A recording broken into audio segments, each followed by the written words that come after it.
The paradox of kindness. Have you ever felt like your kindness was taken for granted? Have you given so much to others that you started feeling invisible, exhausted, or even resentful? If so, you are not alone. Kindness is often seen as an unquestionable virtue, an ideal that should be practiced at all times.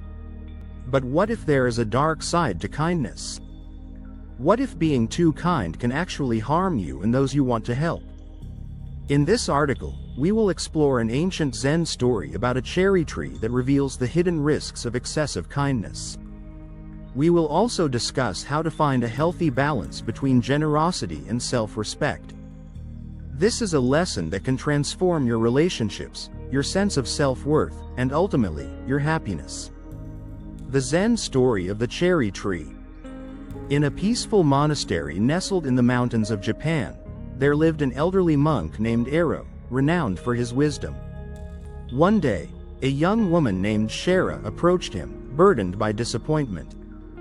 "Master, I have always been a kind and giving person, yet people take advantage of me. I feel exhausted and unappreciated. Am I doing something wrong?" she asked. The wise monk smiled kindly and shared a story passed down for generations. A village sustained by generosity. Long ago, there was a prosperous village surrounded by a lush forest. At the heart of the village stood a magnificent cherry tree, its roots deep and strong, its branches heavy with beautiful blossoms and sweet fruit. The villagers knew that their prosperity depended on their ability to share resources and take care of each other. For years, the village flourished because everyone gave and received in harmony. But over time, some villagers began to take more than they gave. Some picked fruit without watering the tree, while others hoarded resources instead of sharing. Slowly, the tree weakened. Its blossoms were no longer as bright, its fruit became scarce, and the village began to decline. The lesson of the cherry tree. The monk turned to Shara and said, "Kindness is like that cherry tree. It must be nurtured with balance. If you give too much without replenishing yourself, your generosity will wither away." Shara was deeply moved.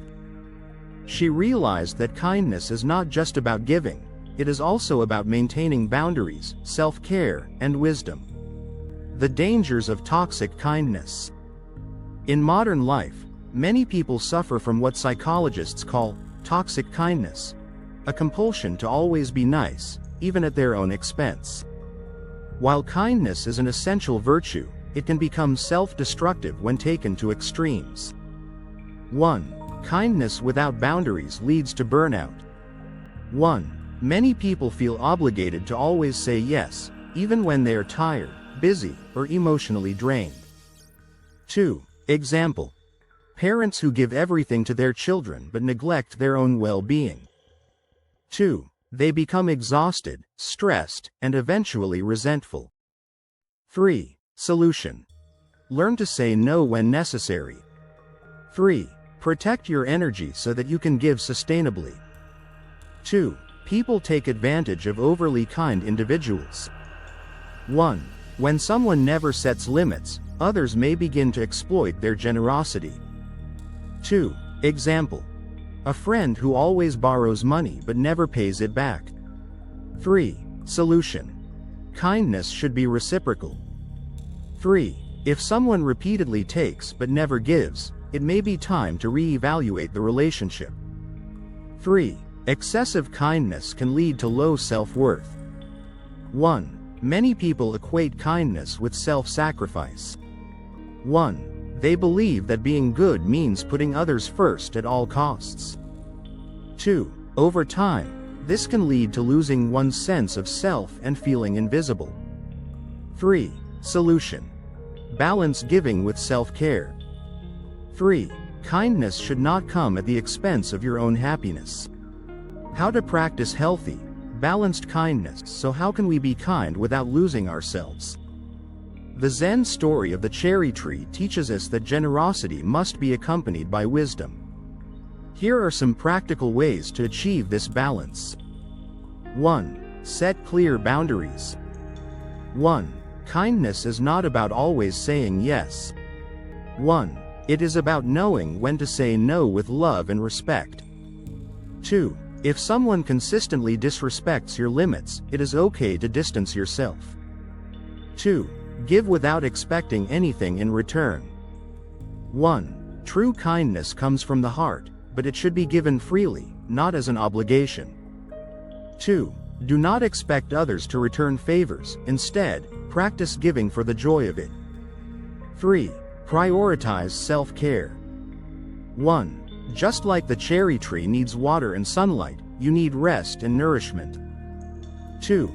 Taking care of yourself allows you to be a better friend, partner, and member of the community. 4. Recognize when kindness is being abused.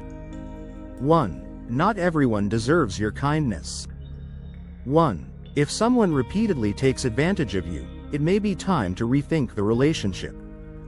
2. Surround yourself with people who respect and appreciate you. The true meaning of kindness. At the end of their conversation, the monk Ero gave Shara a final piece of advice. Be like the cherry tree. Offer your kindness, but protect your roots. True generosity is a balance of giving and maintaining your strength. Shara left the monastery with a new understanding of kindness, one that was wise, balanced, and self-respecting. And so should we. Kindness is a powerful force for good, but it must be nurtured wisely. When we give with awareness, we can create meaningful connections while maintaining our own well-being. So the next time you feel pressured to be kind at all costs, remember this story. Give, but don't lose yourself in the process. What do you think?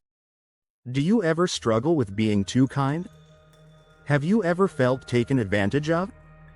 Share your thoughts in the comments below. Don't forget to like, share, and subscribe for more wisdom on mindfulness, spirituality, and personal growth.